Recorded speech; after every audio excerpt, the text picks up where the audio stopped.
నమస్కారం అండి. నా పేరు ఎంవికే. నాకు 25 సంవత్సరాల ఐటీ అనుభవం ఉంది. ప్రస్తుతము దుబాయ్లో బిగ్ 4 కంపెనీలో డైరెక్టర్గా పనిచేయడం జరుగుతోంది. నేను ఇప్పటి వరకు 2000 నుంచి 3000 మంది క్యాండిడేట్స్ని రిక్రూట్ చేయడం జరిగింది. నా యొక్క అనుభవాన్ని మీతో పంచుకోవాలని ఈ వీడియో చేయడం జరిగింది. ఈ వీడియో ఎండ్ వరకు చూడండి. మీకు ఉపయోగపడితే షేర్ కానీ లైక్ కానీ చేయండి. ఈరోజు మనము ఎస్ఏపిలో ఎన్ని రకాలైనటువంటి ప్రాజెక్ట్స్ ఉంటాయి అనేది తెలుసుకుందాము.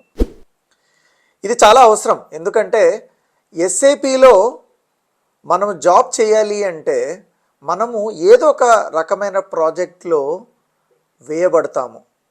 అల్టిమేట్గా మనం ఏదో ఒక ప్రాజెక్ట్ని ఎగ్జిక్యూట్ చేయవలసి ఉంటుంది. కాబట్టి ఫస్ట్ ఆఫ్ ఆల్ మనము ఎన్ని రకాలైనటువంటి ప్రాజెక్ట్స్ ఉన్నాయి, ఆ ప్రాజెక్ట్స్ యొక్క డీటెయిల్స్, ఆ ప్రాజెక్ట్స్ని ఎలా చేయాలనే దాని గురించి మాట్లాడతాం. ఎస్ఏపిలో స్థూలంగా 3 రకాలైనటువంటి ప్రాజెక్ట్స్ ఉన్నాయి. SAP implementation or rollout, implementation లేదా rollout. Number 2 SAP upgrade. Number 3 SAP support. ఈ 3 రకాలైనటువంటి ఎస్ఏపి ప్రాజెక్ట్స్ ఉంటాయి. ఈ 3 ప్రాజెక్టులలో ఏదో ఒకటి మనకు చేయవలసి ఉంటుంది ఎస్ఏపి కెరీర్ తీసుకుంటే. దీన్ని మనం ఏ విధంగా చెప్పొచ్చో ఇప్పుడు చూద్దాం. ఫర్ ఎగ్జాంపుల్, రిలయన్స్ అనే కంపెనీ ఉంది. హైదరాబాద్లో రిలయన్స్ అనే కంపెనీ ఉంది. వాళ్ళు ఎస్ఏపి లేదా ఒరాకిల్ లేదా ఏదో ఒక అప్లికేషన్ని ఇన్స్టాల్ చేసి రెడీ చేయాలి అనుకున్నారు. కరెంట్లీ వాళ్ళ దగ్గర ఎటువంటి సాఫ్ట్వేర్ లేదు. వాళ్ళు ఎక్సెల్లో వాడుతున్నారు. వాళ్ళకి ఒక సాఫ్ట్వేర్ అవసరం వచ్చింది. అప్పుడు ఏం చేస్తారు వాళ్ళు? మార్కెట్లో ఉన్నటువంటి చాలా రకాలైనటువంటి ఐటీ సర్వీసెస్ కంపెనీస్ని పిలిచి, బాబు మా కంపెనీలో మేము ఒక మంచి సాఫ్ట్వేర్ని వాడాలి అనుకుంటున్నాము, సో దట్ మా బిజినెస్ యొక్క ప్రాసెస్లు ఈజీగా జరుగుతాయి. ఒక సేల్స్ కానీ, ఒక హెచ్ఆర్ కానీ, ఒక ఫినాన్స్ కానీ, చాలా రకాలైనటువంటి డిపార్ట్మెంట్స్ ఉంటాయి కదా. వీటి యొక్క ఫంక్షన్స్, వీటి యొక్క యాక్టివిటీస్ ఈజీగా చేయడానికి మాకు ఒక సాఫ్ట్వేర్ చూపించండి అని అడగడం జరుగుతుంది. అప్పుడు ఏం చేస్తారు? టీసీఎస్ అనే ఎగ్జాంపుల్ తీసుకుందాం. టీసీఎస్ అనే కంపెనీ ఏం చెప్తుంది? మీకు ఉన్న బిజినెస్ ప్రాసెస్ అనగా మీ యొక్క వ్యాపార లావాదేవీలు రన్ చేయడానికి, పద్ధతిగా రన్ చేయడానికి మీరు ఎస్ఏపిని వాడండి అని సలహా ఇచ్చారు అనుకుందాం.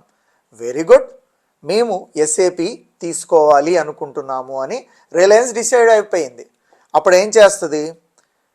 రిలయన్స్ అనే కంపెనీ మార్కెట్లోకి ఆర్ఎఫ్పి, రిక్వెస్ట్ ఫార్ ప్రపోజల్, ఏంటి ఆర్ఎఫ్పి, రిక్వెస్ట్ ఫార్ ప్రపోజల్ అనే ఒక డాక్యుమెంట్ని రిలీజ్ చేస్తుంది. దాంట్లో అయ్యా మాకు ఎస్ఏపి ఇంప్లిమెంటేషన్ చెయ్యాలి, మా యొక్క కంపెనీలో ఇంతమంది ఎంప్లాయీస్ ఉన్నారు, మా యొక్క కంపెనీలో ఇన్ని డిపార్ట్మెంట్లు ఉన్నాయి, మిగతా వివరాలు ఈ డాక్యుమెంట్లు ఇవ్వడం జరిగింది. మీరు ఈ పర్టికులర్ ఎస్ఏపిని మా కంపెనీలో ఇంప్లిమెంటేషన్ చేయడానికి ఎన్ని నాళ్ళు తీసుకుంటారు, ఎంత ఖర్చు అవుతుంది అనేది ఒక ప్రపోజల్ ఇవ్వండి అని వాళ్ళు ఒక డాక్యుమెంట్ రిలీజ్ చేస్తారు. దాని రిక్వెస్ట్ ఫార్ ప్రపోజల్ పేరులోనే ఉంది. ఇది ఎవరికి రిలీజ్ చేస్తారు? పెద్ద పెద్ద ఐటీ కంపెనీస్కి రిలీజ్ చేస్తారు. ఆరు చిన్నవాటికి కూడా ఇవ్వచ్చు. Does not make any sense, any difference, sorry. So ఇక్కడ టీసీఎస్, ఇన్ఫోసిస్ లాంటి అన్ని కంపెనీస్ ఆ ఆర్ఎఫ్పి తీసుకొని ఈ పర్టికులర్ రిలయన్స్ వాళ్ళతో మాట్లాడి వాళ్ళు ఒక రెస్పాన్స్ ఇస్తారు. ఆ రెస్పాన్స్నే ప్రపోజల్ అంటారు. ఏమంటారు? ప్రపోజల్ అంటారు. ఆ ప్రపోజల్ని రిలయన్స్కి ఇస్తారు. అయ్యా మీ యొక్క ఆర్ఎఫ్పిని మేము చదివాము, మీ యొక్క బ్రాంచుల్ని బట్టి, మీ యొక్క డిపార్ట్మెంట్లను బట్టి, మీ యొక్క వ్యాపార లావాదేవీలను బట్టి దాదాపు మాకు సంవత్సర కాలం పడుతుంది ఇంప్లిమెంటేషన్ చేయడానికి. ఎస్ఏపిని మీ దాంట్లో రెడీ చేయడానికి 1 సంవత్సర కాలం పడుతుంది.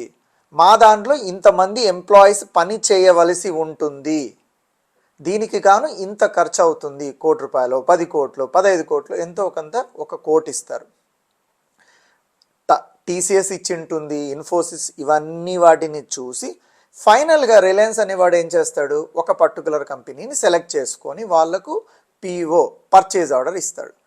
పర్చేజ్ ఆర్డర్ అంటే ఇవ్వడం అంటే ఏంటి, మీరు మా కంపెనీలో ఈ ఎస్ఏపిని ఇంప్లిమెంట్ చేయండి, ఇన్స్టాల్ చేయండి అని రిక్వెస్ట్ చేయడం అనమాట. సో ఫస్ట్ ఓకే, ఇది జరిగిపోయింది. లెట్ us అస్యూమ్ దట్ టీసీఎస్కి ప్రాజెక్ట్ వెళ్ళింది. సో టీసీఎస్ వాడు వచ్చి వాళ్ళ టీముతో, టీసీఎస్ అంటే టీసీఎస్లో లక్షల ఎంప్లాయీస్ ఉన్నారు కదా, అందరు రాలేరు కదా. టీసీఎస్ వాడు ఏం చేస్తాడు, ఈ పర్టికులర్ ప్రపోజల్ ఎవరైతే ప్రిపేర్ చేసింటారో వాళ్ళు ఒక టీమ్ని ఫామ్ చేస్తారు. ఒక project manager, consultants, finance consultant, SD consultant, MM consultant, PP consultant, స్కోప్కు అనుగుణంగా ఈ రీసోర్సులందరినీ ఐడెంటిఫై చేసి ఒక టీం ఫామ్ చేసి ఆ టీంని రిలయన్స్ అనే కంపెనీకి పంపించడం జరుగుతుంది.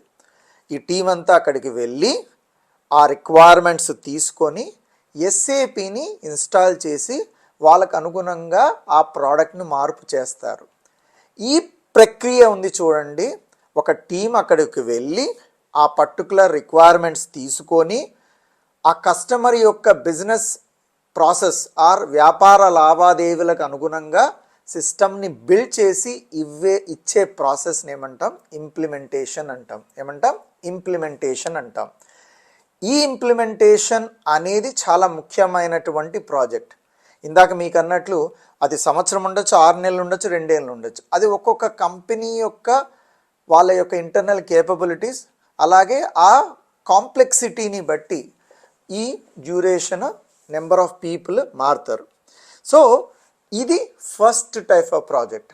ఒక టీం వెళ్ళింది, మాట్లాడింది, ఇంప్లిమెంటేషన్ చేసింది. సో ప్రోడక్ట్ రెడీ అయింది, ప్రోడక్ట్ వాళ్ళకి హ్యాండ్ ఓవర్ చేసేసాము. ప్రోడక్ట్ హ్యాండ్ ఓవర్ చేసేసాక తర్వాత ఏం జరుగుతుంది, మనం ఇందాక అన్నాం 1 సంవత్సరం రోజులు పడుతుంది అని. సంవత్సరం రోజుల్లో ప్రోడక్ట్ హ్యాండ్ ఓవర్ చేసాం, వాళ్ళు వాడడం మొదలుపెట్టారు. వాళ్ళు వాడడం మొదలుపెట్టిన వెంటనే ఏం జరుగుతుంది, ఆబ్వియస్గా ఇష్యూస్ వస్తాయి, సమస్యలు వస్తాయి. చిన్న చిన్న సమస్యలు రావడం అనేది సర్వసాధారణం. ఆర్ కొన్ని సందర్భాల్లో పెద్ద సమస్యలు కూడా వస్తాయి. ఒక ప్రింట్అవుట్ పనిచేయకపోవడం, ఒక ట్రాన్సాక్షన్ పనిచేయకపోవడం, లేదా ఒక రిపోర్ట్ రాకపోవడం, చాలా రకాలైనటువంటి సమస్యలు వస్తాయి. అప్పుడు వాళ్ళకు ఎవరు సపోర్ట్ చేసేది, ఎవరు హెల్ప్ చేసేది? అందువల్ల ఏం చేస్తారంటే ఇదే రిలయన్స్ కంపెనీ ఏం చేస్తుంది, అయ్యా మీరు 1 ఇయర్ మాకు ఇంప్లిమెంటేషన్ చేశారు, బాగుంది, మా దగ్గర ఉన్న టీంతో నేను చేయలేను, మా వాళ్ళంతా ఫంక్షనల్ పీపుల్, వాళ్ళకి ఐటీ అంత నాలెడ్జ్ లేదు, కాబట్టి మీరు లేదా ఇంకొక కంపెనీ ఎవరైనా కానీ మార్కెట్లో నాకు వచ్చేసి ఒక 2 సంవత్సరాలు నా సిస్టమ్కి సపోర్ట్ ఇవ్వండి, సో దట్ ఇష్యూస్ ఏమైనా ఉంటే ఫిక్స్ చేయొచ్చు, సమస్యలు ఏమైనా ఉంటే మీరు ఫిక్స్ చేయొచ్చు, రిపేర్ చేయొచ్చు అనే ఒక జనరిక్ లాంగ్వేజ్లో మాట్లాడుతున్నాను నేను అని వాళ్ళు మళ్ళీ ఆర్ఎఫ్పి రిలీజ్ చేస్తారు. 1 సంవత్సరం తర్వాత మళ్ళీ అప్పుడు టీసీఎస్, ఇన్ఫోసిస్ మళ్ళీ పోటీ పడి, అజ్యూమ్ దట్ ఈసారి టీసీఎస్ఏ మళ్ళీ విన్ అయింది అనుకుందాం. అప్పుడు టీసీఎస్ ఏం చేస్తాడు, మళ్ళీ ఒక ప్రాజెక్ట్ మేనేజర్ ఒక సెట్ ఆఫ్ రీసోర్సెస్ని, same finance consultant, SD consultant, MM consultant, వీళ్ళందరినీ ఫామ్ చేసి ఆ పర్టికులర్ కంపెనీకి పంపివ్వడము, లేకపోతే వాళ్ళ ఆఫీస్ నుంచే ఆఫ్ షోర్లో నుంచి పనిచేయడము జరుగుతుంది. సో ఈ పర్టికులర్ టీం ఏం చేస్తారు, ఆ వాళ్ళ యూజర్స్కి ఏమైనా సమస్యలు వస్తే ఆ సమస్యల్ని ఫిక్స్ చేయడం జరుగుతుంది. సిస్టమ్ సమస్యలు మాట్లాడుతున్నాం. సో ఈ ప్రాజెక్ట్ని, ఇటువంటి సమస్యల్ని ఫిక్స్ చేసేటువంటి ప్రాజెక్ట్ని ఏమంటాం మనం, సపోర్ట్ ప్రాజెక్ట్స్ అంటాం. ఫస్ట్ ఇది ఇంప్లిమెంటేషన్ మాట్లాడడం, సపోర్ట్ ప్రాజెక్ట్ మాట్లాడడం. సంవత్సరం అయింది, ఫస్ట్ సంవత్సరం అయిపోయింది, 2వ సంవత్సరం, 3వ సంవత్సరం కూడా అయిపోయింది.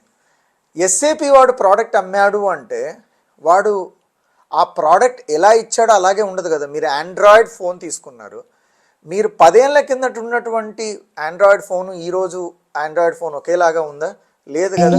స్క్రీన్ మారుతోంది, ఫీచర్స్ వస్తున్నాయి, కొత్త కొత్త యూనో ఫెసిలిటీస్ వస్తున్నాయి కదా. అలాగే ఎస్ఏపి వాడు కూడా ఒక 3 సంవత్సరాల కింద ఇచ్చినటువంటి ప్రోడక్ట్ ఏదైతే ఉందో సేమ్ అలాగే ఉంచాడు, చాలా ఫీచర్స్ యాడ్ చేస్తాడు. ఈ ఫీచర్స్ ఆటోమేటిక్గా రావు, ఎందుకంటే వాటిని రప్పించుకోవాలంటే ఒక సపరేట్ ప్రాజెక్ట్ లాగా చేయాల్సి ఉంటుంది. దాన్నే అప్గ్రేడ్ అంటారు. ఫస్ట్ సంవత్సరం ఇంప్లిమెంటేషన్కి వెళ్ళిపోయింది, 2 సంవత్సరాలు వాడారు, 2వ సంవత్సరం తర్వాత లేదా సంవత్సరం తర్వాత ఎప్పుడైనా కానీ ఎస్ఏపి ఒక కొత్త వెర్షన్, దీని వెర్షన్ అంటాం, రిలీజ్ చేసినప్పుడు ఏం చేస్తారు, ఈ పర్టికులర్ సేమ్ రిలయన్స్ కంపెనీనే మళ్ళీ అందరికీ ఆర్ఎఫ్పి రిలీజ్ చేసి నా పర్టికులర్ కంపెనీలో మేము S4 HANA 2022 వాడుతున్నాము, ఇప్పుడు మార్కెట్లో 2025 వచ్చింది, లేదా S4 HANA 2025 వాడుతున్నాము, ఇప్పుడు మార్కెట్లో 2030 వచ్చింది, నాకు ఆ ప్రోడక్ట్ అప్గ్రేడ్ చేయాలి అని రిక్వెస్ట్ ఫర్ ప్రపోజల్ మళ్ళీ అడుగుతారు. దానికి కూడా సేమ్ ఇలాగే ఈ 3 కంపెనీలు వచ్చి వాళ్ళ రీసోర్సెస్ వాళ్ళ ముందు ప్రపోజల్ ఇస్తారు. ఎవరైతే విన్ అవుతారో వాళ్ళు ఒక టీమ్ లాగా వచ్చి ఈ పర్టికులర్ ప్రోడక్ట్ని అప్గ్రేడ్ చేస్తారు. ఇది మన ఇంప్లిమెంటేషన్ అంత కాంప్లికేటెడ్గా ఉండదు, తక్కువ డ్యూరేషన్లో చేస్తారు, 1 నెల 2 నెలలు. మీ యొక్క వెర్షన్ అప్గ్రేడ్ని బట్టి డ్యూరేషన్ మారుతుంది. కొన్ని అప్గ్రేడ్స్ సంవత్సరం కూడా వెళ్తాయి. ఎప్పుడో 20 ఏళ్ళ కిందట ప్రోడక్ట్ ఇంప్లిమెంటేషన్ చేసి ఉంటారు, ఇప్పుడు అప్గ్రేడ్ చేస్తారు, అలాంటప్పుడు అది సంవత్సరం కూడా వెళ్తుంది. సో అలాగా అప్గ్రేడ్ ప్రాజెక్టులు చేయడం జరుగుతుంది. సో సింపుల్గా చెప్పాలి అంటే 3 రకాలైనటువంటి ప్రాజెక్ట్స్ ఉండడం జరుగుతుంది. ఒకటేమో ఇంప్లిమెంటేషను, రెండోదేమో సపోర్టు, మూడోదేమో అప్గ్రేడ్. నేను ఇంకొక వర్డ్ కూడా వాడాను సార్, మీరు ఇంకో వర్డ్ వాడారు, ఇంప్లిమెంటేషన్ రోల్అవుట్ అని కూడా చెప్పారు సార్. రోల్అవుట్ అంటే ఏంటి అని. రోల్అవుట్ అంటే ఏం లేదమ్మా, ఇప్పుడు రిలయన్స్ అనేది ఆల్రెడీ ఇంప్లిమెంటేషన్ చేసింది, సపోర్ట్లో ఉంది. ఇదే రిలయన్స్కి ఇంకొక 4-5 కొత్త బ్రాంచీలు ఉంటాయి, లేదా కొత్తగా ఓపెన్ చేస్తారు, ప్లాంట్లు ఓపెన్ చేస్తారు. అప్పుడు దాన్ని ఏం చేయాలి, ఆ ప్లాంట్ను కూడా ఎస్ఏపీలోకి తీసుకురావాలి, దాని ఆపరేషన్స్ను కూడా ఎస్ఏపీలోకి తీసుకురావాలి. ఎలా తీసుకొని వస్తారు, ఆ తీసుకొచ్చే ప్రాజెక్ట్నే రోల్అవుట్ అంటాం. అంటే ఆల్రెడీ సిస్టమ్ ఇంప్లిమెంటేషన్ చేసి కొత్త ప్లాంట్ కానీ కొత్త కంపెనీ కోడ్ కానీ, కంపెనీ కోడ్ అంటే ఇంకొక కంపెనీకి కానీ ఎక్స్టెన్షన్ చేయడాన్ని రోల్అవుట్ అంటారనమాట. సో ఇది ఓవరాల్గా ఒక ఎస్ఏపిలో ఉన్నటువంటి ప్రాజెక్ట్స్ టైప్స్. ఇవి మీకు చాలా ఇంపార్టెంట్. మీరు ఈ పర్టికులర్ ప్రాజెక్ట్ టైప్స్ గురించి తెలుసుకోవాలి. మార్కెట్లో గుర్తుపెట్టుకోండి, ఆల్వేస్ ఎస్ఏపి ఇంప్లిమెంటేషన్కి ఎక్కువ వాల్యూ ఉంటుంది, సపోర్ట్కి తక్కువ వాల్యూ ఉంటుంది. ఆబ్వియస్. ఇంప్లిమెంటేషన్ అంటే ఏంటి, ఒక కొత్త ఎన్వైరన్మెంట్లో నీకు చాలా డిఫరెంట్ స్కిల్స్ ఉండాలి, నువ్వు మంచిగా మాట్లాడగలగాలి, కస్టమర్తో ఫేసింగ్ చేస్తావు, కస్టమర్ని ఒప్పించాలి, ఎందుకంటే వాళ్ళు ఒక పద్ధతిలో వెళ్తుంటారు, నువ్వు వెళ్ళి మారుస్తావు, నువ్వు మార్చాలి అన్నప్పుడు అంత ఈజీ కాదు. కాబట్టి ఇంప్లిమెంటేషన్ ఎక్స్పీరియన్స్ ఉన్న వాళ్ళకే ఎక్కువ వాల్యూ ఉంటుంది మార్కెట్లో. సపోర్ట్లో తక్కువగా ఉంటుంది, ఆబ్వియస్గా సపోర్ట్లో శాలరీస్ కూడా తక్కువగా ఉంటాయి. కాబట్టి మీరు ఈ కెరీర్ చూజ్ చేసుకునేటప్పుడు సాధారణంగా ఇంప్లిమెంటేషన్స్కి ప్రిఫరెన్స్ ఇవ్వండి. ఓకే, సో ఇది ఓవరాల్ ప్రాజెక్ట్స్ టైప్స్ యొక్క డీటెయిల్స్. మీకు ఇది ఉపయోగపడింటే దీన్ని షేర్ చేయండి, లైక్ చేయండి అండ్ ఆల్సో సబ్స్క్రైబ్ చేయండి. Thank you very much.